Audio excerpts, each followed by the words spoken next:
Ok, bueno, vamos a partir con esta clase, la número 24. Estamos casi terminando la materia. Y después nos vamos a dedicar a hacer harto un repaso para poder resolver algunos problemas aplicados, por supuesto. Y la última parte, que lo que nos queda por ver, tiene que ver con, bueno, complementar los elementos que son relevantes respecto a este problema de regresión lineal, ¿ya? Donde lo que vimos en la clase anterior fue cómo podíamos estimar los parámetros ya de un modelo, que es genérico, que es un modelo generalizado que se llama, ya donde básicamente uno dice que la variable predicha es igual a, y aquí, espérenme un momento para no, es beta es hacia allá, entonces u por beta, así, u por beta, ya donde el u representa entonces cada una de las variables de decisión en cada una, o la variable independiente en cada una de las corridas experimentales, ya que es una fila. Y si es que tenemos un parámetro que es el intercepto, o sea, que no está multiplicado por ninguna variable, entonces hay que ponerle ahí un 1, que es la primera columna de ese vector. Entonces cada una de estas columnas representa el vector, cada una de estas filas, perdón, representa el vector. Y el vector beta corresponde al vector de parámetros incógnitas.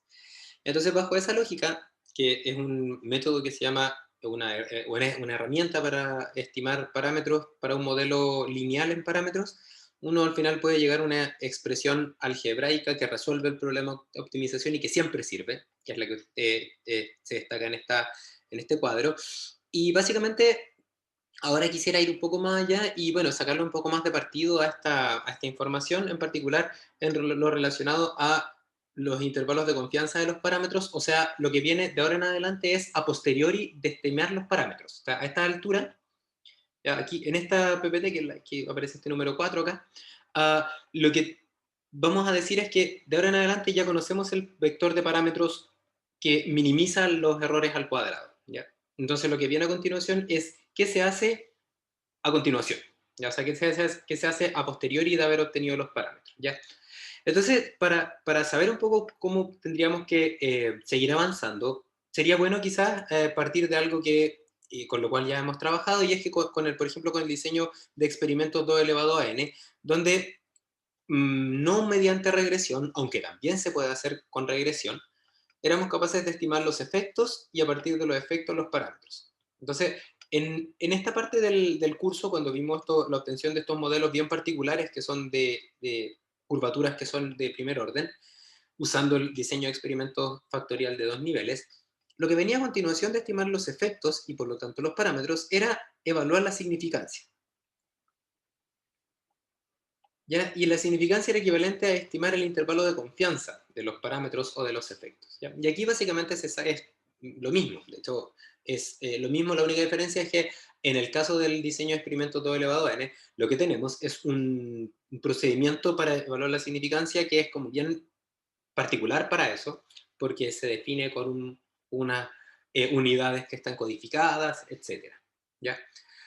La significancia que implicaba estimar el intervalo de confianza de los parámetros tiene un significado, ya tiene un motivo y tiene una explicación o una representación geométrica incluso de por qué tengo que estimar la significancia de los efectos y de los parámetros, y en este caso es equivalente, ¿ya? Entonces, el intervalo de confianza de los parámetros, como para ver qué significa y de esa forma entonces hacer un buen análisis de los parámetros que estamos obteniendo, eh, tenemos que entender que cuando obtenemos los parámetros, ya, por ejemplo, cuando vamos al laboratorio y entonces obtenemos una serie de puntos, por ejemplo, estos negros que están acá, y entonces a partir de estos puntos negros yo ajusto con el método de mínimos cuadrados generalizados o con Solver los parámetros de una recta, beta 0 más beta 1 por u, para dar igual ahí, por ejemplo, algo como eso, tenemos que entender lo siguiente, que si es que resolvemos este problema de regresión, vamos a obtener estos parámetros, los cuales fueron obtenidos de un experimento que le vamos a poner una letra E, el cual se ejecutó ese experimento con distintos valores de UI y se obtuvieron distintas medidas de la respuesta de interés, ¿ya? Y eso básicamente sería una especie como de conjunto de corridas experimentales que llevan hasta la obtención de este set de datos, ¿ya? Pero si vamos nuevamente al laboratorio, entonces vamos a poner otra vez, y ahora voy a ponerlo en rojo, y aplico incluso las mismas valores de las variables independientes, voy a obtener unas medidas experimentales, las cuales no tienen por qué ser iguales a las que había obtenido antes. Y eso implica que quizás en vez de haber obtenido, por ejemplo, si son los mismos valores de U, voy a ponerlo en los mismos puntos, entonces haber obtenido ese punto negro, ahora quizás, ahora con los datos rojos, voy a obtener quizás esta cruz roja. Y ahora voy a obtener esa, y esa, y esa, y esa, y esa, y esa, y esa que está ahí, ¿ya? Y esa diferencia que puedes observar entre los valores obtenidos con la primera vez que experimentamos y la segunda vez que experimentamos, no tendría que ver con que el sistema experimental es distinto, porque es el mismo sistema experimental. Somos, imagínate, somos la misma persona que vamos a ir a experimentar. Entonces lo lógico sería que si el experimento me entrega, o sea, si yo estoy sacando datos del mismo experimento, lo lógico sería que si tomo los datos negros y ajusto, o si tomo los datos rojos y ajusto otra línea, ¿ya? Y esa segunda línea roja sería ahora dada por Y que me predice el modelo, P de predicho, sería igual a un beta 0 más un beta 1, está ahí, por el U. Y lo que vamos a observar es que simplemente, por ejemplo, de manera gráfica, si ves la pantalla, claramente las pendientes van a ser distintas. ¿Ya? Entonces, las pendientes y los interceptos, de hecho, acá va a estar el beta 0 asterisco y aquí la pendiente va a ser esta, que es una pendiente más parada, que la pendiente que obtuve antes con el mismo, con los datos obtenidos del mismo sistema experimental, pero haciendo otras corridas experimentales. ¿Ya? Y aquí estaría la otra pendiente, beta 1. Entonces, claramente hay como una especie de... Algo pasa, algo está mal, porque resulta que si yo tengo el mismo sistema experimental, yo esperaría obtener el mismo modelo, y resulta que el modelo no es el mismo porque tengo distintos parámetros del modelo. Entonces la pregunta es, ¿cuál de los dos parámetros es el correcto? ¿Será que los parámetros negros son los correctos? ¿Será que los parámetros rojos son los correctos? ¿Será que ninguno son los correctos? ¿Será que los dos son los correctos? ¿Ya? Y para responder esa pregunta, ya tenemos que entender que estamos en un contexto donde la información que tenemos se obtiene a partir de datos finitos. ¿Ya? Entonces, el disponer de datos finitos, ya los datos finitos, los datos experimentales, implica que lo que yo tengo finalmente es una muestra de un determinado sistema experimental. Y eso implica entonces que todo lo que obtenga con los datos muestrales es también información muestral. ¿Ya? Entonces, si obtengo muestras experimentales, entonces los parámetros son muestrales. ¿Ya? Y los parámetros que son muestrales implica que vienen o vendrían, perdón, de una población. Porque la relación que existe entre una muestra y una población va en esa dirección. Yo de una población voy sacando muestras. ¿Ya? Entonces, si los parámetros beta 0 y beta 1 que se obtuvieron con una muestra del infinito número de experimentos que podría realizar en este sistema experimental, representan al sistema experimental, lo que realmente están representando o lo que realmente son estos parámetros es que son estimadores del valor poblacional del parámetro, o sea, del mu beta 0 y del mu beta 1. Son estimadores muestrales de estas medias, del valor más representativo. ¿Ya? Entonces, la respuesta a la pregunta ¿cuál de los dos conjuntos de parámetros es el correcto? Sería que ambos son correctos siempre y cuando se hayan realizado mediante, o sea, se hayan obtenido a partir de la realización de experimentos que son reproducibles, que son aleatorios, etc. ¿Ya? Entonces, básicamente, bajo esa lógica, ambos sets de parámetros son los correctos porque ninguno de ellos es realmente el valor que representa la población experimental, sino más bien son estimadores muestrales de los parámetros reales. ¿Ya?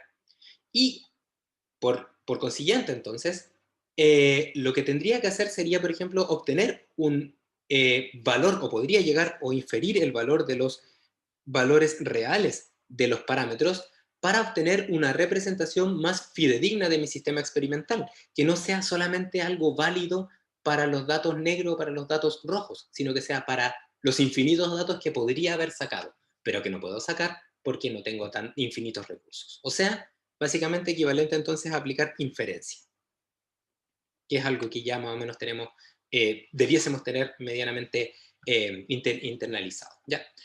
Y por supuesto aquí el ejemplo va incluso con tres elementos, con tres idas al laboratorio distintas para un mismo sistema experimental. ¿Ya? Y los tres parámetros obtenidos de la misma forma, o sea, con mínimos cuadrados. ¿Ya? Entonces, nuevamente, a posteriori de los mínimos cuadrados, y básicamente la conclusión a la que llegamos es que si yo tengo un conjunto finito, un conjunto muestral de datos y obtengo los parámetros, estos parámetros son muestrales. ¿Ya? Y por lo tanto, tienen un equivalente poblacional que es el que yo quiero llegar, porque ese es el que me va a permitir tomar decisiones que sean certeras, que sean ciertas, porque estoy pensando en una población. ¿Ya? Y básicamente entonces, para estimar y para hacer inferencia, lo que tenemos que hacer es ya sea resolver un problema de test de hipótesis H0 y H1, o aplicar intervalo de confianza. Intervalo de confianza. ¿A qué? A los parámetros. ¿Ya? Entonces, ¿por qué queremos hacer eso? ¿Por qué queríamos estimar los parámetros poblacionales? Primero porque necesitamos ser capaces de representar nuestro sistema, pero que no dependa de la casuística de haber realizado un conjunto de experimentos finitos, sino que dependa de que represente realmente el sistema experimental. Primera cosa. Y segundo, porque si por ejemplo pensamos en este mismo problema que tengo un beta 0 asterisco más beta 1 asterisco, recordando que asterisco representa la resolución del mínimo cuadrado, entonces este beta 1 que está acá da cuenta del efecto de U sobre Y. ¿Ya?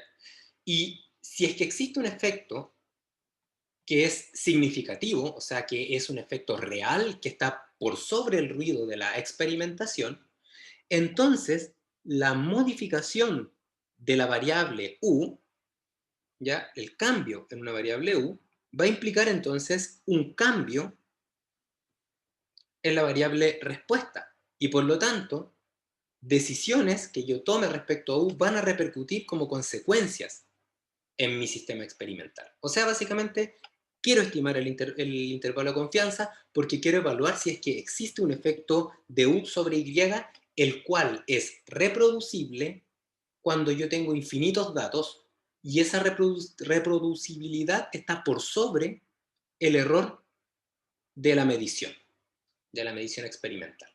Dicho de otra forma, que esté seguro de que el cambio que se genera en la respuesta de interés en Y, cuando cambia el delta U, ya sea más grande que el ruido asociado al instrumento de medición, por ejemplo.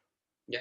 Entonces, para eso requiero calcular entonces el intervalo de confianza. Porque para que suceda esto, que el cambio sea más grande que el ruido experimental, entonces los parámetros tienen que tener un comportamiento determinado, determinista. ¿Ya? ¿Qué se refiere a determinista? Que sigue una tendencia. ¿Ya? Porque si no fuese así, si es que la tendencia implicaría, por ejemplo, que este valor puede aumentar, pero también puede disminuir, ya cuando aumento, por ejemplo, el delta U, o sea, hay veces, ocasiones donde aumento y otras que disminuye, ¿ya? Lo que pasaría es que el beta, ¿ya? Entonces, cuando el cambio es más grande que el sistema experimental, el beta, ¿ya? Tiene una tendencia, habíamos dicho, ¿ya? Y cuando no es así, cuando el cambio no es más grande que el ruido experimental, el beta no tiene tendencia, por lo tanto, en algunas veces va a aumentar y en otras va a disminuir. ¿Qué cosa? La respuesta Y predicha. Cuando tenemos un delta U. ¿Ya? Entonces, nos interesa calcular el intervalo de confianza de los parámetros para identificar cuáles efectos son importantes con relación a los ruidos de mediciones y quedarnos entonces solamente con aquellos efectos que están por sobre el ruido de medición, o sea, que son o siempre aumentando o siempre disminuyendo. ¿Ya? Y esto es una representación, digámoslo así, una representación geométrica de lo mismo que les estoy conversando, porque si el parámetro es, perdón, si el parámetro es significativo, ¿ya? Si el parámetro beta es significativo, entonces lo que yo voy a observar es que cualquier conjunto de parámetros beta 1 que obtenga con distintos experimentos, por ejemplo con los experimentos grises, azules y naranjos, todos me van a dar pendientes positivas, ¿ya? Entonces, ¿qué implica eso? Que para cualquier conjunto de datos siempre voy a tener una pendiente positiva, lo que significa que el efecto que tiene la, respuesta, la variable u sobre y es más grande que el ruido de, de la experimentación. Pero resulta que podría pasar lo otro, caso contrario, donde en algunos casos, por ejemplo, como el que ven en los datos grises, tengo una pendiente muy positiva. Para los celestes tengo una pendiente no tan positiva y quizás para los naranjos tengo una pendiente negativa. Entonces, ¿por qué tengo esa diferencia entre a veces positiva y a veces negativa? Porque quizás el cambio que se generó en la respuesta Y cuando cambié el valor de U en los distintos estados, en las distintas corridas experimentales, es más pequeño que el ruido asociado a la medición. Entonces, básicamente, a veces el ruido, que es una componente aleatoria, sobreestima la respuesta y a veces la subestima. Entonces, esa subestimación o sobreestimación es menos, la sobreestimación o subestimación del ruido es más importante que el aumento en la respuesta producto del cambio en Y, en U, perdón. Entonces, básicamente, estimar los intervalos de confianza de los parámetros es identificar si es que la pendiente es más grande que el error de medición. Si es más grande, entonces tenemos, podríamos decir que es como equivalente a resolver un test de hipótesis donde H1 decimos que el beta es distinto de 0 y H0 que el beta es igual a 0. ¿Ya?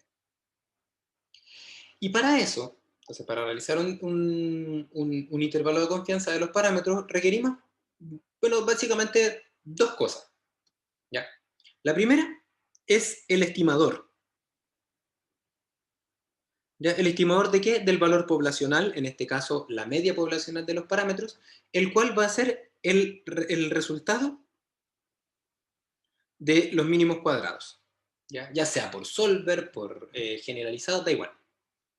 Porque ese es el mejor estimador del elemento poblacional que el cual queremos obtener.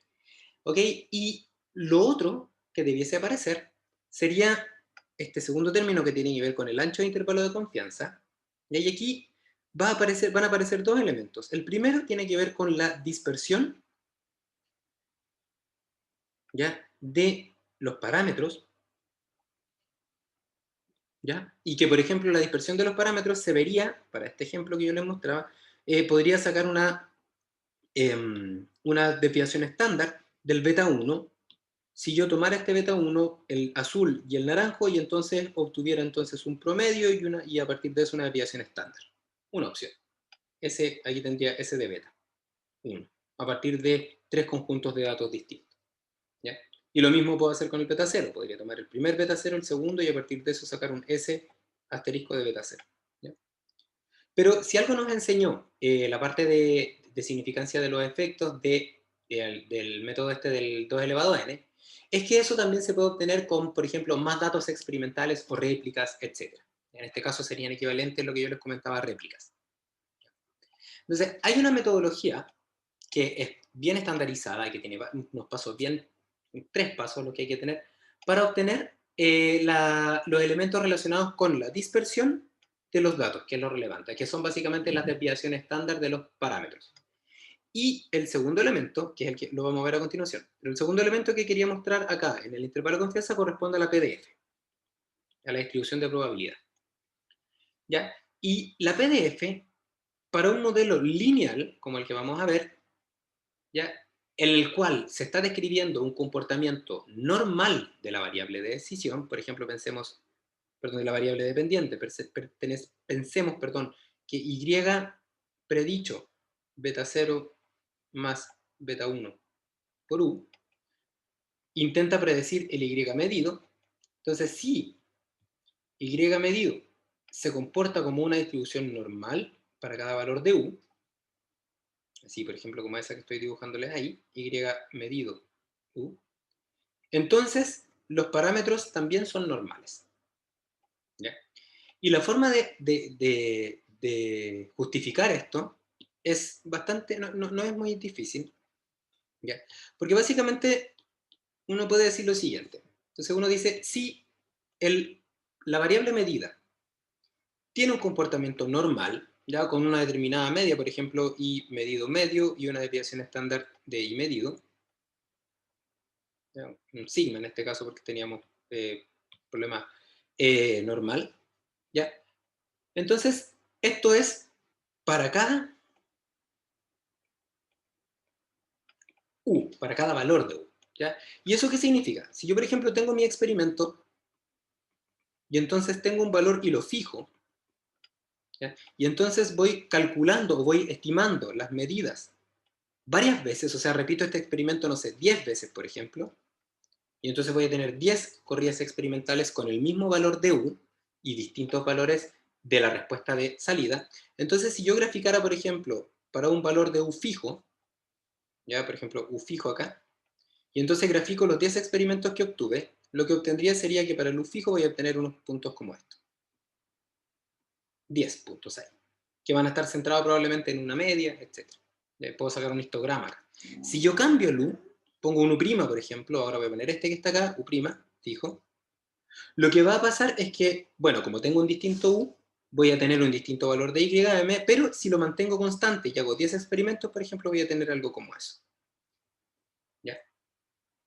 Entonces, básicamente, esto si es que, por ejemplo, se representa como una distribución normal, porque la variable medida es una variable aleatoria que cumple con el teorema del límite central, ¿ya? Entonces, en la recta que pasara por estos puntos, así, que tiene el beta 0 y que tiene el beta 1, ¿ya? Por U, ¿ya? Lo que va a hacer es que me va a predecir el valor del Y predicho, ¿ya? E imaginémonos por un momento que el Y predicho es un valor de color rojo que se va a encontrar acá, y acá, está el valor predicho, ¿ya? Entonces, si nosotras y nosotros queremos replicar este comportamiento, así que el valor está centrado en el valor predicho, ¿ya? Pero que para un valor de U fijo yo voy a obtener distintos puntos, los cuales hacen que esto siga una distribución normal. Entonces, si yo observo ahora en mi modelo, si este valor está fijo, ¿ya?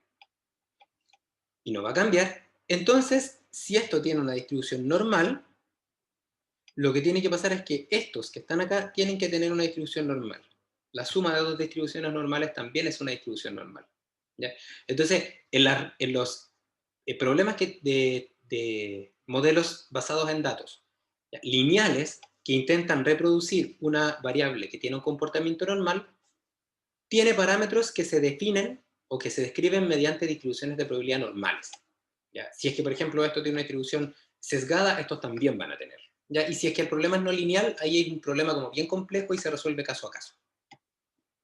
Entonces eso significa que, como estamos nosotros en un sistema lineal y que tengo ahí, estoy asumiendo que estoy representando variables que son definidas de acuerdo a una distribución de probabilidad normal, entonces vamos a usar dentro del ancho del intervalo de confianza el estadístico T, porque vamos a asumir que son normales, ¿ya? Entonces, cuando llegamos a esta conclusión, ya, o este pequeño análisis, decimos, ¿qué nos faltaría para estimar este intervalo de confianza? Entonces digo, esto se obtiene, el estimador de los resultados se obtiene de mínimos cuadrados, por lo tanto es conocido, ¿ya? El valor del t lo voy a poder calcular siempre y cuando conozca la significancia, y aparte, bueno, requiero conocer también otra cosa que son los grados de libertad. ¿Los grados de libertad de qué? De la desviación estándar. Entonces, lo que me falta por conocer ahora es la desviación estándar de los parámetros, ¿ya? Y para eso podríamos usar algún tipo de elemento similar al que se utilizó en el caso de el diseño de experimentos todo elevado a n, donde al final llegábamos a la conclusión de que el s cuadrado del efecto era igual a 4 partido por nc por el s cuadrado de i. Eso llegaba, era algo como eso. Ya, pero eso es para el diseño de experimento factorial 2 elevado a n, ¿ya? Donde tengo réplicas en cada punto experimental. Pero una fórmula un poco más genérica o general implicaría que el valor del de varianza, en este caso, de los parámetros, tiene que incluir sí o sí la varianza de las respuestas, pero quizás no con esa forma. ¿Ya? Entonces, esa ecuación que relaciona la varianza de los parámetros con la varianza de la respuesta, ¿ya? Es una ecuación que básicamente me permite calcular la matriz de covarianza de los parámetros. Y para eso entonces habría que calcular, ver cómo es la matriz de covarianza. Entonces, vamos a ir como de atrás hacia adelante. Entonces, para estimar la desviación estándar de los parámetros, yo requiero conocer la matriz de covarianza de los parámetros, o sea, cómo varía un parámetro cuando varía otro. Ya que son estos que están acá, la covarianza de beta 0 con beta 1, hasta la covarianza de beta 0 con beta k, y bueno, lo mismo, pero ahora la covarianza en la otra dirección, al final son las mismas porque la definición de covarianza es la misma si es que tenemos al beta 0 o el beta 1 como primer argumento. Y la gracia que tiene esta matriz de covarianza es que en la diagonal tenemos la varianza. Y si sacamos la diagonal de esta matriz y somos capaces de calcularla, entonces sacamos la diagonal, aplicamos raíz a cada uno de los elementos de diagonal y voy a tener entonces la desviación estándar. ¿Ya? ¿Cómo calculo esta matriz de covarianza? Esta matriz de covarianza tiene una ecuación, ¿ya? Y esa ecuación básicamente se obtiene a partir de esta expresión que está acá, ¿ya? Donde tengo que la matriz de covarianza va a ser igual a dos partes. Una que tiene que ver con el error de, de predicción del modelo, que tiene que ver con, entonces con la varianza de las medidas, y el otro que tiene que ver con dónde realicé las corridas experimentales. Y aquí básicamente esta matriz U, que es matriz de medidas. ¿Ya? Entonces, cuando yo hago, por ejemplo, mínimos cuadrados generalizados, ¿ya? Yo al final puedo resolver el problema y me queda U traspuesto por U a la menos 1 por U traspuesto por I. ¿Ya? Entonces, lo que yo les decía la otra vez es que cuando hacemos mínimos cuadrados generalizados, la idea es guardar este que está acá, porque esta matriz que está acá, que es la matriz de medidas traspuesta por U a la menos 1, se llama matriz de máxima información.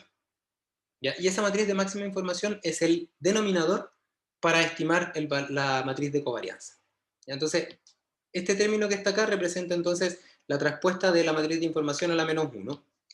Y este segundo término que está acá es una varianza del error de predicción con los grados de libertad del modelo, los cuales se definen como el número de corridas experimentales menos el número de parámetros. ¿Ya? Entonces, ya ese sería el grado de libertad del. Entonces, básicamente, ¿cómo obtendría yo la desviación estándar de cada uno de los parámetros? Entonces, resuelvo el problema de mínimos cuadrados, ¿ya? Y entonces voy a obtener la posibilidad de calcular un error de predicción como el i medido menos el i predicho, y esto lo tendría que sumar y elevar al cuadrado, ¿ya? Que esto es lo que está ahí, y estos son obtenidos entonces con los parámetros óptimos, o sea, con resolver el problema mínimo cuadrado, ¿ok? Y luego, si esta suma al cuadrado yo la divido por los grados de libertad de los parámetros, que se definen así, este mu beta se define como medidas menos número de parámetros, ¿ya? Entonces lo que tenemos es la varianza del error de predicción con respecto a los parámetros, o sea, con respecto a los grados de libertad de los parámetros. Entonces eso lo agrego acá, lo multiplico por esta matriz, y entonces obtengo la matriz de covarianza, que es esta que ustedes ven acá, y de acá entonces rescato la diagonal, le aplico la raíz, y entonces voy a tener para calcular el valor de la desviación estándar. ¿Ya? Y la desviación estándar que está acá se obtiene con estos grados de libertad, con los 9 grados de libertad, por lo tanto el parámetro t tiene que estar evaluado en nu sub b. Entonces con esa info entonces podemos calcular los intervalos de confianza. ¿Ya? Y de esta manera entonces tenemos una forma de representar entonces en la metodología para obtener los intervalos de confianza, donde al final podemos llegar a la conclusión de que se saca de mínimos cuadrados, que esto es la PDF con los grados de libertad dados por el número de corridas experimentales menos número de parámetros, lo que implica que si tengo el mismo número de parámetros que de corridas experimentales, no puedo hacer este cálculo. ¿Ya? Y donde el valor de la desviación estándar de cada parámetro se obtiene a partir de la raíz de la diagonal de la matriz de covarianza, la cual se calcula de esta manera. Y con eso entonces ocupamos este resumen que está acá para entonces estimar los intervalos de confianza, ¿ya? Y bueno, hay un ejemplo que está que está en el aula, que no sé si yo se los mandé, pero igual después se los puedo mostrar ahora, donde básicamente lo que hacemos es bueno, aplicar un poco esto, pero con el objetivo más bien de soltar la mano también y de entender que lo interesante de esto es la interpretación al final, porque esto es un cálculo simplemente, ¿ya? Entonces, este ejemplo que aparece en la PPT trata de, tenemos un conjunto de datos, en este caso es un análisis de un trabajo experimental X, y que se supone que este modelo se ajusta con un modelo de segundo orden, ya una parábola, ¿ya? Como la que se puede ver aquí en la pantalla. Entonces, ese modelo de segundo orden que tiene una parábola requiere entonces la estimación de esos tres parámetros, beta 0, beta 1 y beta 2. ¿Ya? Y esos parámetros beta 0, beta 1 y beta 2 lo que hace es bueno, ajustar los errores experimentales de tal manera de que la distancia entre lo medido y lo predicho sea la misma, ¿ya? Entonces, podemos, de este problema, ya creo que aquí hay un error porque esto es una matriz U, ahí sí. A partir de esto podemos calcular los parámetros, que es bastante, no es muy complejo porque básicamente lo que tenemos que hacer es aplicar mínimos cuadrados o solver para entonces encontrar la solución. ¿Ya? Entonces les voy a mostrar en el Excel, se está abriendo, les voy a mostrar en el Excel la forma de cómo lo resolveríamos primero, teniendo en consideración que voy a usar directamente mínimos cuadrados generalizados. ¿Ya? No, esperar un momento que el Excel se nos quedó medio pegado. Ahí estoy. Perfecto, y esto es... Ya.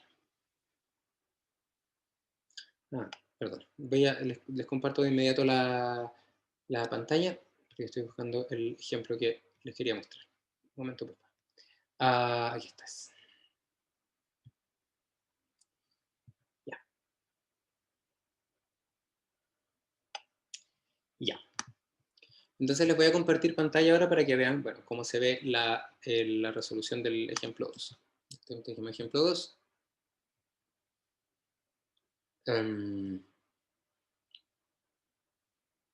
Claro. Ya. Entonces les voy a compartir la pantalla. Valor del libre dicho.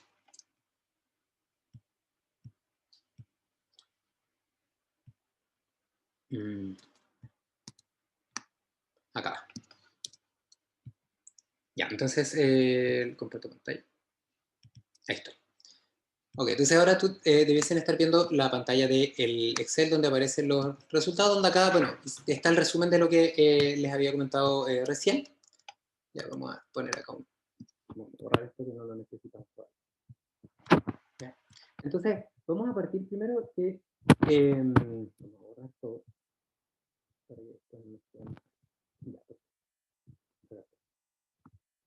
Ya, vamos a partir entonces haciendo el análisis, y el análisis va a ser de la siguiente manera. Entonces, lo que vamos a poner acá, ¿ya?, es que si revisamos acá, lo que queremos hacer es identificar los parámetros de un modelo que tiene, se supone, se describe los datos mediante un polinomio de grado 2. ¿Ya?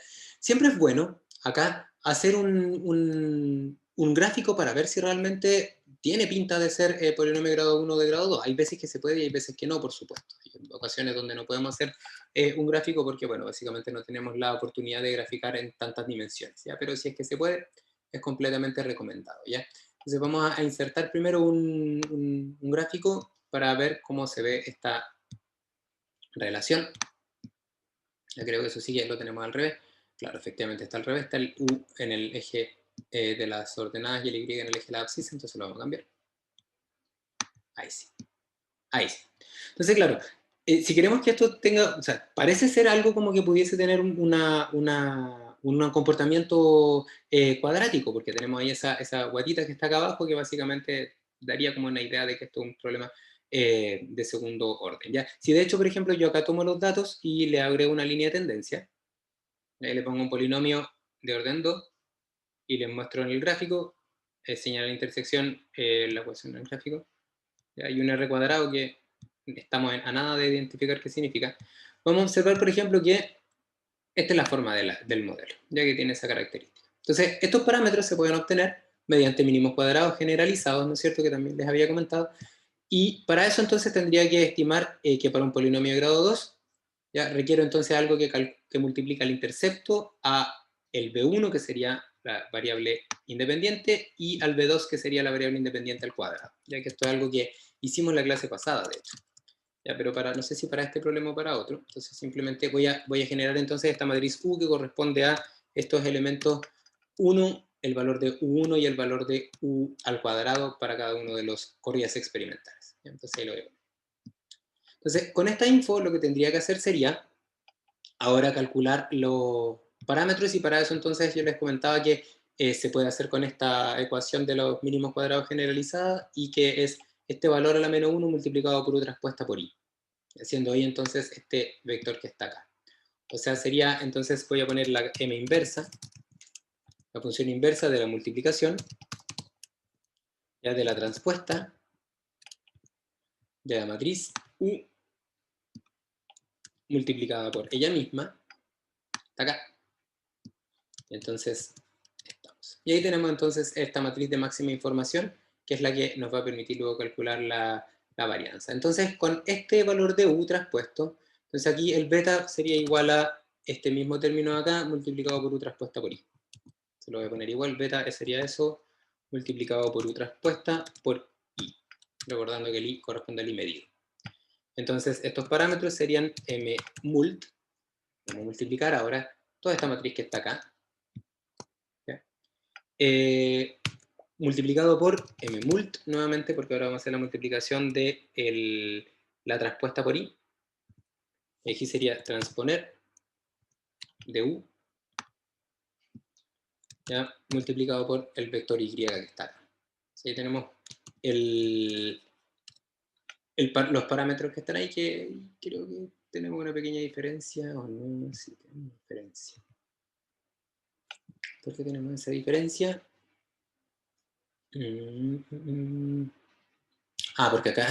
Porque acá no son 1, sino que son puros 1.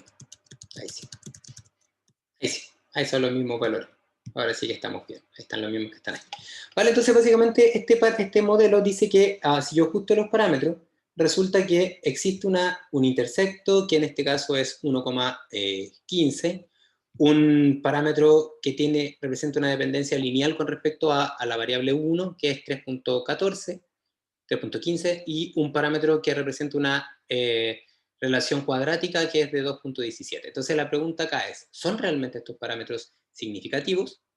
Entonces, para identificar eso tendría que calcular el intervalo de confianza, y para eso requiero entonces calcular la matriz de covarianza. ¿Ya? Entonces, para calcular la matriz de covarianza tendría que ocupar estas ecuaciones que yo les muestro a este lado de la pantalla, que están acá a la izquierda, y básicamente eso sería equivalente entonces a obtener la matriz de covarianza, la cual sería obtenida con la suma de los errores al cuadrado, la suma de los errores, perdón, sí, de predicción al cuadrado partido por los grados de libertad de los parámetros, o sea, número de corridas experimentales menos número de parámetros, ¿ya? Entonces, para calcular primero este SE cuadrado sub beta, tendría entonces que estimar los valores predichos, estarían acá, los cuales se pueden obtener muy sencillamente como un mmult de la matriz U multiplicado por beta. Ahí estarían los valores predichos. Y ahora eso entonces haría entonces la diferencia entre el valor del error, valor medido, y el valor predicho. Ahí estaría el delta del error. Y finalmente entonces aquí lo que haría sería sumarlo al cuadrado, los errores, y finalmente dividirlo por el número de datos menos el número de parámetros, 10 menos 3. Y entonces este valor que está acá representa la desviación estándar de la varianza, perdón, del error, que sería este término chiquitito que está acá. Y entonces ahora, para calcular la matriz de covarianza, multiplicamos ese escalar por esa matriz U a la menos 1. O sea, sería entonces un mmult, que estaría compuesto por un escalar, multiplicado por esa matriz que está ahí. Y creo que esto, no sé si me permite hacerlo. Vamos a ver. No me deja hacer la multiplicación así porque asumo que solamente se puede hacer entre matrices. Pero bueno, tampoco es tan complejo porque lo que hacemos es, como es una multiplicación de un escalar por una matriz, entonces básicamente es una multiplicación elemento a elemento. Entonces fijamos el S cuadrado y entonces multiplicamos elemento a elemento. ¿Ya? Ahí está. Y ahora esta matriz de covarianza que está acá, que la voy a poner sin relleno, tiene asociada una restricción, una diagonal, donde esa diagonal representa la varianza. Entonces ahora lo que hacemos sería extraer la varianza evaluando la raíz de cada uno de los elementos que ahí aparecen, de las diagonales, que están ahí, ya están ahí determinados. Entonces SS representa la desviación estándar de beta, ¿ya? Y entonces mediante la definición de la incerteza, o de la certeza, voy a llegar entonces al intervalo de confianza. Y en el intervalo de confianza vamos a observar que el intervalo de confianza por debajo y por encima del intervalo de confianza de dos lados dice que el intercepto puede tener un valor tanto negativo como positivo, la pendiente de beta 1 puede tener un valor positivo como negativo y la pendiente de u al cuadrado tiene solo valores positivos. ¿Qué implicaría entonces eso? Que no puedo rechazar h0, o sea, no puedo diferenciarlos del 0, no puedo diferenciarlos del 0 y acá sí puedo diferenciarlos del 0. ¿Eso qué implicaría entonces? Implicaría que mi modelo podría ser representado, se supone, por un modelo cuadrático, sí, pero que tuviese como intercepto el 0 y que no tuviese término beta 1. O sea, sería de esta forma. Porque no hay evidencia suficiente que indique que el parámetro beta 1 genera un efecto más grande que el ruido asociado a la experimentación. ¿Ya? Entonces tendríamos que volver a hacer el experimento, volver a estimar los parámetros, pero ahora lo estimaríamos en vez de con un modelo de esta manera, así de grande, sería con un modelo más pequeñito, que sería con un modelo con un término cuadrático solo. Ya que básicamente entonces sería aquello que multiplica beta 2 solamente. ¿Qué sería? Estos elementos que están acá. Solamente lo que multiplica. Y entonces la matriz de medidas ahora es una matriz que es un vector realmente. ¿Ya? Está el último que es 6.25. Acá estaría la nueva matriz de medidas. ¿Ya? La cual entonces podríamos aplicar la misma idea para estimar los parámetros y obtener el resultado. ¿Ya? Y entonces básicamente esta metodología, estos pasos, que son 4 pasos que hay que agregarle al procedimiento de estimación de parámetros, nos ayuda entonces porque ahora ya podemos identificar qué efectos son significativos o no, dependiendo si las respectivas pendientes incluyen el 0 o no lo incluyen. Si lo incluyen, entonces podemos decir que no hay razón para dudar de que sea 0, y si es que no lo incluya, existen suficientes motivos para pensar que es distinto de 0 y por lo tanto tiene un efecto sostenido, ya sea positivo o negativo. ¿Ya? Ok, entonces con esto podemos dar por como finalizada esta parte de los intervalos de confianza y básicamente la idea sería aplicarlo y hoy durante el día van a tener hoy o mañana por la mañana, primera hora, van a tener subida la ayudantía de la próxima semana donde justamente van a ver esto que está acá. Entonces básicamente los intervalos de confianza que nos van a permitir tomar decisiones, ahí está el resultado de todo lo que conversamos, y entonces fíjense la diferencia que existe entre el modelo cuadrático completo, que estaría en naranjo, que son estos puntos que están acá, versus el modelo cuadrático simple, que tiene un R cuadrado un poco menor, 0,94, pero que efectivamente ahí todos los valores son significativos. ¿Ya? Entonces básicamente podemos llegar a la conclusión de que el modelo podría ser representado en vez de por un intercepto y un valor constante multiplicado por el u, solamente con algo que multiplica el u cuadrado, porque al parecer es lo único que es significativo. ¿Ok? Y una vez que tenemos entonces, como que vamos avanzando, porque aquí el intervalo de confianza en los parámetros es como haciendo un raconto de cómo vamos trabajando los datos. Entonces tenemos del experimento, sacamos entonces datos, de los datos obtenemos los parámetros con mínimos cuadrados, y entonces con los parámetros entonces tendríamos ahora el intervalo de confianza de los parámetros, que sería básicamente una hipertenencia al intervalo de confianza, el cual requiere entonces calcular esta matriz de covarianza de beta, ¿ya? Que se puede calcular una vez que resuelvo mínimos cuadrados. Entonces con esto me pregunto si incluye el 0 o no, y a partir de eso entonces me quedo con aquellos efectos que son significativos. Y con los que y descarto entonces los no significativos y tengo que volver a calcular todos los parámetros con el nuevo modelo. En este caso, fíjense que la diferencia, si ocupaba todas las interacciones, era de 2.17 el término cuadrático, y si tengo uno es de 3.9. O sea, hay diferencia, no importa. Y siguiendo la lógica, o sea, ya cuando ya tenemos entonces este modelo donde solamente están considerados los efectos significativos, ahora nos tenemos que hacer la pregunta si es que la estructura del modelo que nosotros propusimos es buena para representar los datos, ¿ya? Porque, como le explicaba en la clase anterior, en las clases anteriores de eso, el problema de mínimos cuadrados se puede resumir como: si conozco la estructura del modelo, voy a obtener los mejores parámetros para esa forma del modelo. O sea, si yo, por ejemplo, digo voy a obtener una línea recta, entonces los parámetros beta 0 y beta 1 son los mejores para ese modelo que está fijo. Si ahora postulo un modelo cuadrático, entonces voy a tener el beta 0, beta 1 y beta 2, que hacen lo mejor que pueden para una representación cuadrática, ¿ya? Entonces, en esta situación en la que ustedes observan en pantalla, donde tengo dos posibles candidatos de modelo, uno lineal y uno cuadrático, lo que nos queda por descifrar y estudiar es cómo diagnosticamos, cómo decidimos cuál de los dos es el mejor modelo, ¿ya? Y, Pía, de hecho, tú me habías hecho un alcance en la clase pasada y tú me decías, yo lo que veo es que estos que están acá, para un problema bastante similar, estos que están acá al parecer parecen ser mejores em, predictores o un mejor modelo de predicción que el modelo lineal, el cuadrático sería mejor. Porque básicamente uno como observa que aparece, que pasa por entre medio de más puntos, podría ser la idea. ¿Ya? Y eso básicamente, de eso, en palabras bien coloquiales, pero luego así haciendo algunas formalizaciones, es de lo que se trata el diagnóstico de modelos. ¿Ya? De, para distintos eh, posibles candidatos, identificar qué características tienen, por ejemplo, en relación al error de predicción, de tal manera de quedarse con aquel modelo cuyos parámetros ya fueron obtenidos con mínimos cuadrados, pero que representan mejor los datos experimentales. O sea, diagnosticar qué tan buena es la representación de los modelos. Y eso por eso se llama diagnóstico de modelos.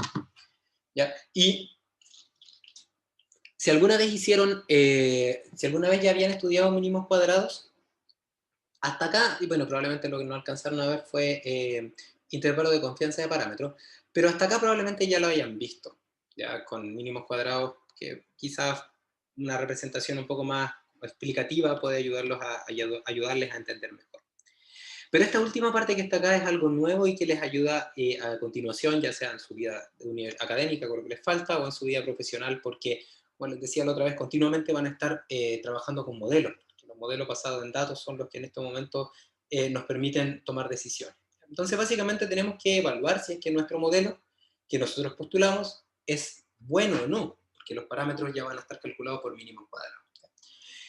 Y el área de diagnóstico de modelos que vamos a conversar ahora, bueno, tiene ciertos elementos que nos permiten eso, identificar, decir cuál es el modelo bueno y el malo, y que incluye o que necesita ciertos supuestos que son los cuales nos vamos a parar, ¿ya? Entonces, este gráfico que ustedes ven en pantalla representa los pasos que hay en nuestro sistema de toma de datos y luego en nuestra, más adelante en nuestra sintetización de la información usando modelos matemáticos. ¿Ya? Entonces, en el diseño de experimentos, yo les había dicho, lo que hacemos es una planificación. Y esa planificación implica un set de corridas experimentales M, que luego se implementan en el proceso con los respectivos niveles de las variables de decisión N. Están ahí. Ya. Entonces, tengo varios experimentos y en cada uno de ellos, entonces, decidí cuál es el valor de las variables de decisión que voy a usar. Y eso, cuando yo lo implemento en un proceso, existen ciertas variables que están bloqueadas, ya que no las voy a mover, pero existen otras que son aleatorias, que no podemos bloquearlas, que no las podamos controlando, y por lo tanto han sido aleatorizadas.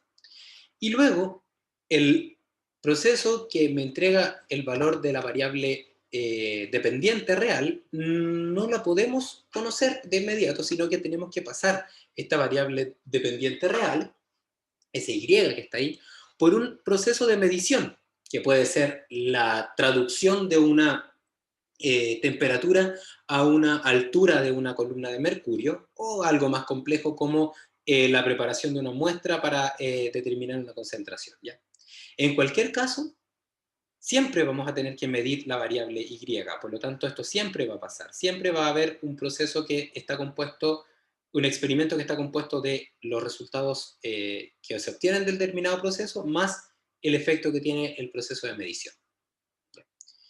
Y el proceso de medición también tiene asociadas variables como aleatorias, o también vamos a llamarlas ahora variables estocásticas.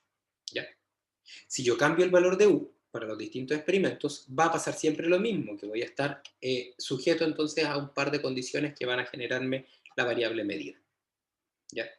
Entonces, si por ejemplo hiciéramos un experimento el cual consiste en mantener para todos los m experimentos que voy a hacer, vamos a mantener fija siempre todas las variables u, o sea, no vamos a mover nada.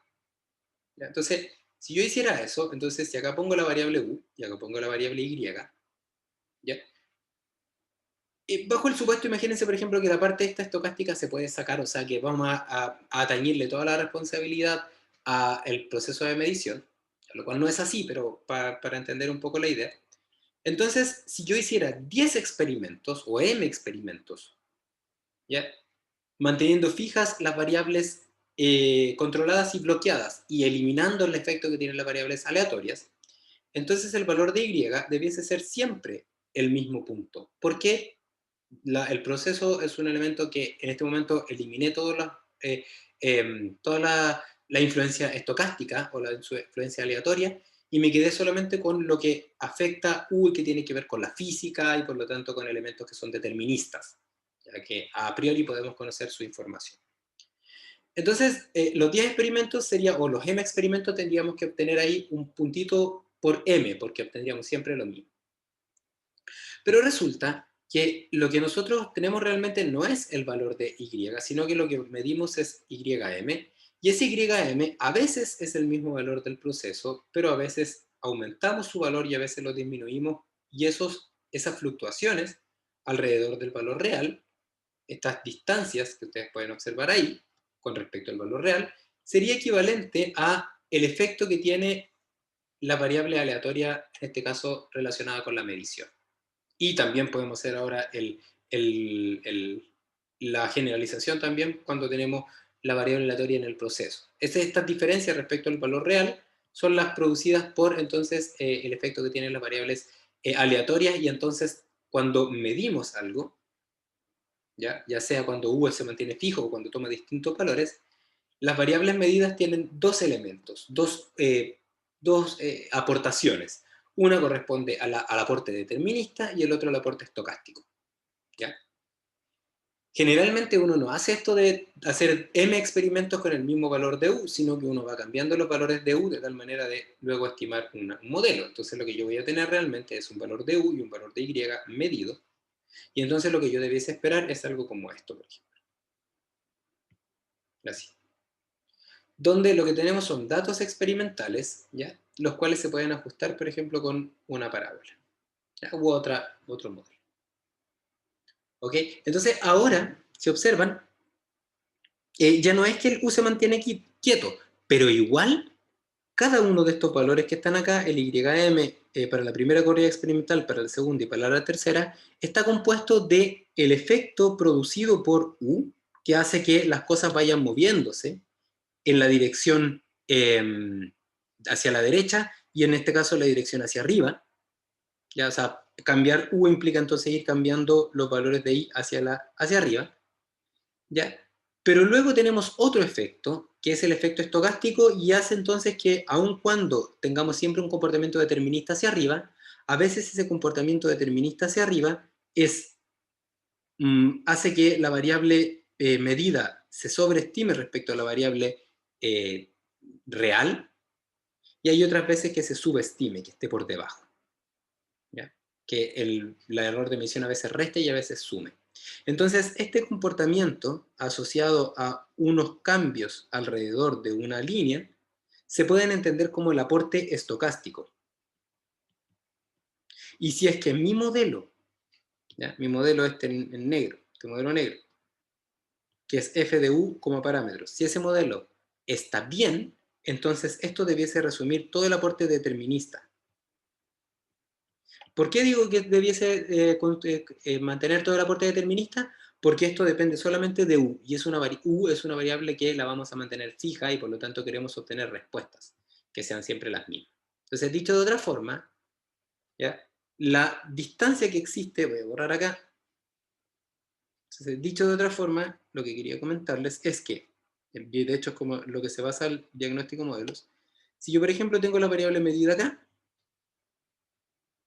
¿ya? Y entonces obtengo un modelo como este, ¿ya? Entonces para que el modelo sea bueno, lo que tiene que pasar es que la distancia que hay entre el valor medido y el valor predicho tiene que ser asociada o tiene que ser relacionada con el aporte estocástico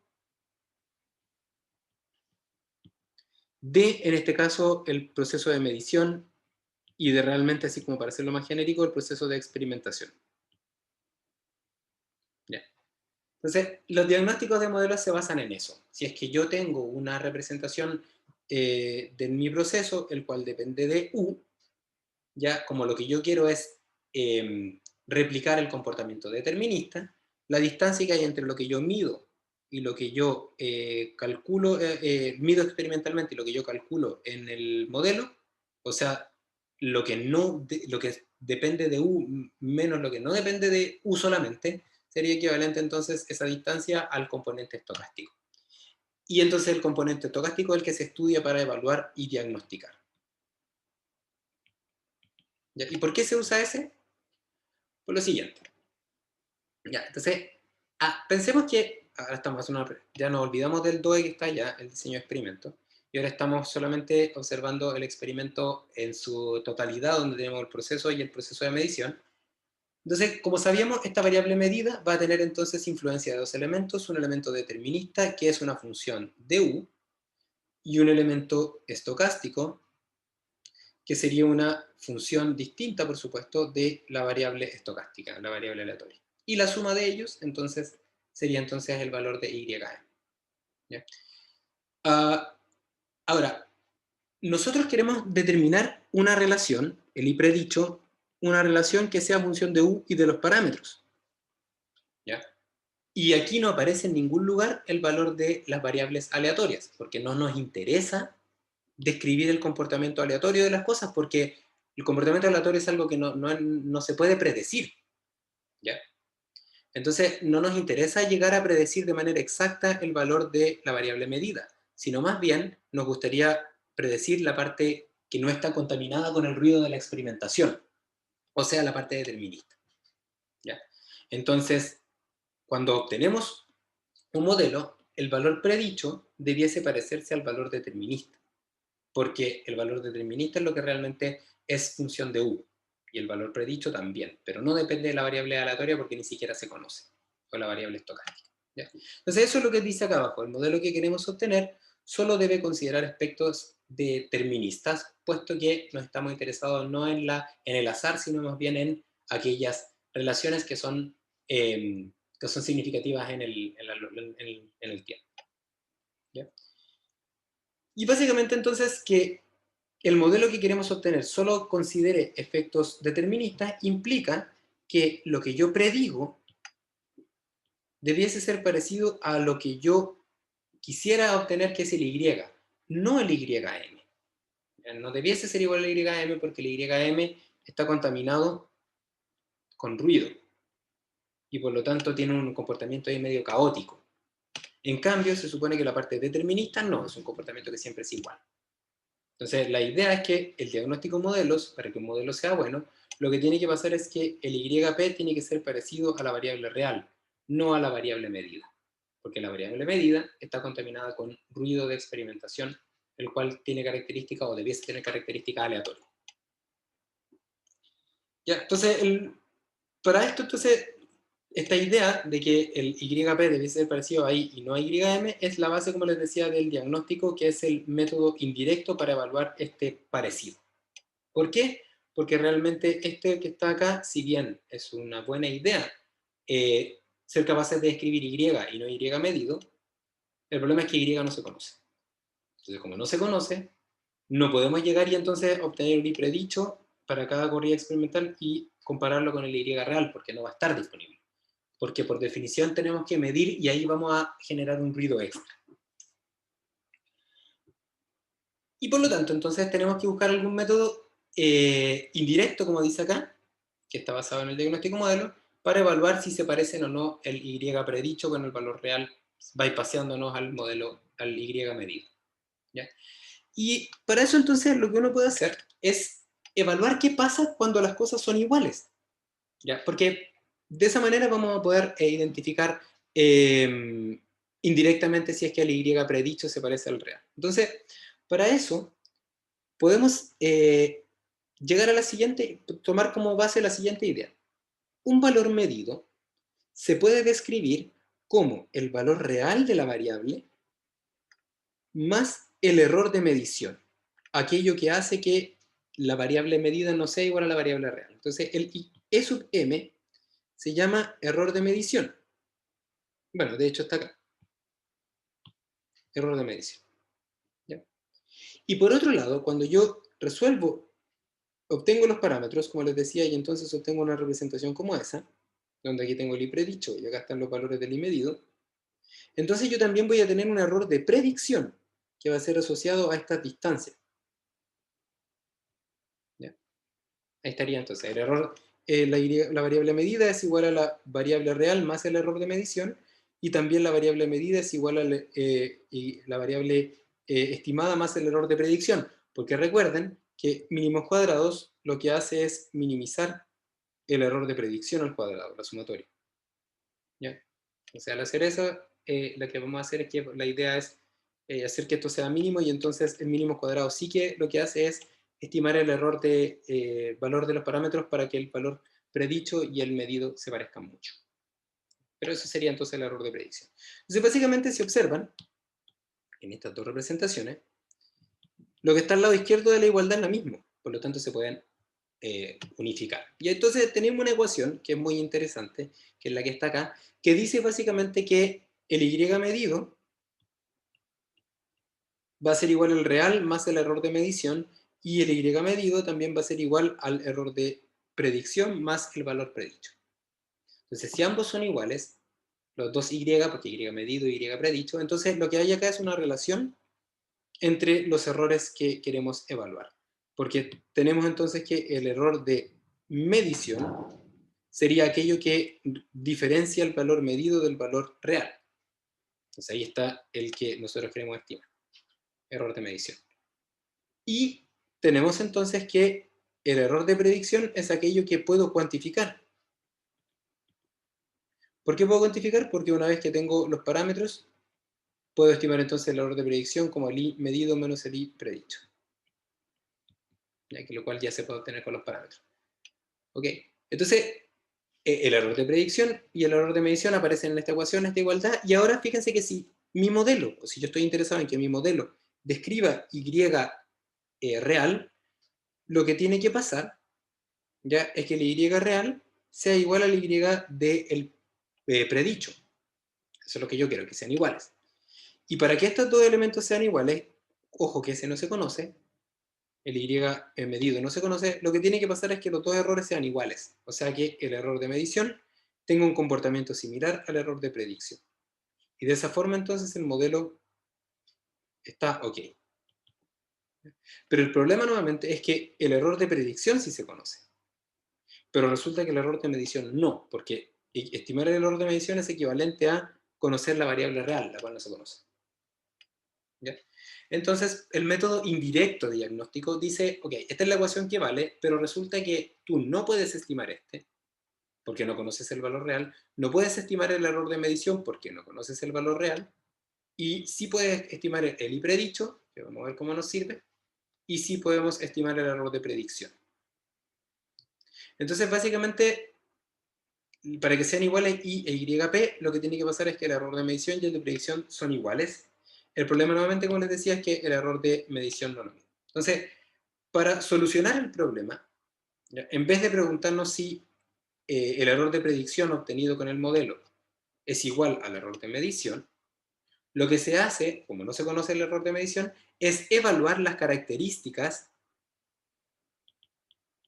del error de predicción. ¿Ya? De tal manera que si las características del error de predicción son compartidas por las esperadas en el error de medición, entonces podemos decir que no hay duda para que permita decir que el modelo es malo. Y si es que, por supuesto, existe una diferencia, entonces efectivamente vamos a tener ahí problemas. ¿Ya? Entonces, básicamente, en resumidas cuentas, lo que tenemos que hacer para diagnosticar un modelo es que la variable predicha y la real sean lo más parecidas posible. Y de esta ecuación, que está acá, para que eso suceda, lo que tiene que pasar es que el error de medición y el error de predicción tienen que ser similares. Tienen que confundirse, porque de esa manera el i se parece al i predicho. Entonces, como no conozco el valor em, el error medido, entonces voy a evaluar su nivel de igualdad identificando las características del error de predicción y comparándolas con las características del error esperado en la medición. ¿Ya? Y básicamente luego lo que haría sería decir, como dice acá, si el error de predicción cumple los comportamientos esperados, o sea, el error de predicción y el error de medición se parecen porque tienen la misma media, desviación estándar, distribución de probabilidad, ¿ya? Entonces no habría razón para dudar de que el modelo es malo. ¿Por qué? Porque básicamente se parecería mucho el error de medición al error de predicción, o las características serían compartidos por ambos. Y claramente, si es que las características del error de predicción son distintas de las esperadas en el error de medición, entonces es H1, o sea, el modelo efectivamente es malo y hay que buscar otro. ¿Ya? Entonces, todo lo que se basa en diagnóstico se basa entonces en obteniendo los betas y haciendo un análisis de intervalo de confianza de los betas. Voy a llegar al final a un beta, al vector de los elementos finales. Y entonces ahora lo que tendría que hacer sería calcular el error de predicción, ¿ya? Y identificar si es que comparte características del error de medición, porque no podemos calcularlo porque no lo conocemos. ¿Ya? Entonces, con esta información, entonces partimos con la estimación de modelos y, bueno, básicamente como un comentario adicional, es que como tenemos que identificar si cumple las características del error de medición, primero tenemos que conocer cómo es los comportamientos esperados del error de medición. ¿Ya? Entonces, para eso, considera que esta gráfica que aparece acá nuevamente es para un u constante y ahora lo que voy a hacer es que voy a graficar para distintos experimentos que realicé. Experimentos i igual 1, igual 2, i igual 3, así, todos los experimentos que hay. Entonces lo que tendría que hacer es, para un valor de u constante, o sea que no se mueve, graficar los valores medidos del experimento, para todas las corridas experimentales. ¿Ya? Y lo que vamos a observar acá es algo bastante interesante, que es lo siguiente, que si es que mi modelo es lineal, si es que mi comportamiento es lineal y si es que sigue una distribución normal, entonces lo que va a pasar es que la distancia que hay entre el promedio de todos estos datos, ya que es este negro que puedo asumir que es como el valor real de la variable, y el valor de las medidas, ¿ya? Serían estimadores del error de medición. ¿Ya? Porque básicamente, perdón, sí, el error de medición. O sea, experimentalmente, la distancia que hay entre el valor real y los valores medidos correspondería al error de medición. ¿Ya? Y este error de medición, fíjense que, como estoy pensando en el error de medición, entonces tiene cierta característica. Si es que el instrumento está bueno, por ejemplo, no está descalibrado, entonces va a estar centrado en el valor real.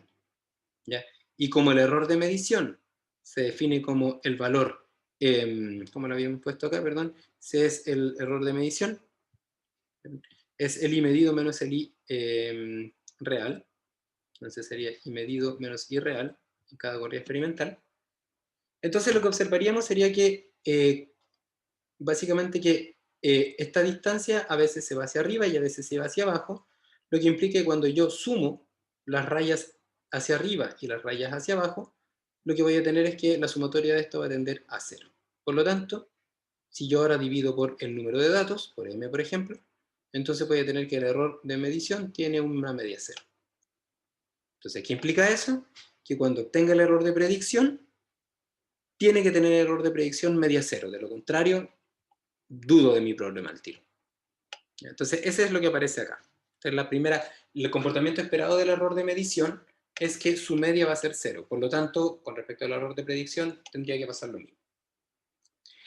El segundo comportamiento esperado es que el error de medición debiese comportarse como una distribución normal centrada en un punto que correspondería al valor real de la variable de respuesta, lo que es lo mismo, el error tiene esta media cero y tiene un comportamiento normal, ¿ya?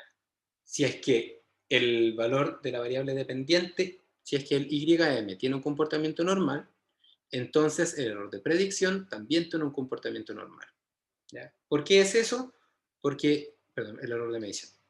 Porque el error de medición más el valor I va a ser igual al I medido. Entonces, si el Y para un valor fijo de U se mantiene constante, entonces el error de medición es el que explica ese comportamiento aleatorio. Entonces, todos estos errores son estimadores del error de medición, y entonces, ¿qué es de esperar? Que como el instrumento a veces sobreestima y subestima, entonces la suma de las rayas sea igual a cero, y aparte, que tenga una distribución normal. Y finalmente, lo que tiene que pasar es que el error de medición tiene una característica que se llama no correlacionado, que significa básicamente que no existe una forma de predecir este comportamiento aleatorio, porque no depende de nada, ¿ya? Solamente depende del azar, ¿ya? Entonces, cuando planteamos el análisis de diagnóstico modelo, entonces calculamos los beta asterisco, los intervalos de confianza, descarto.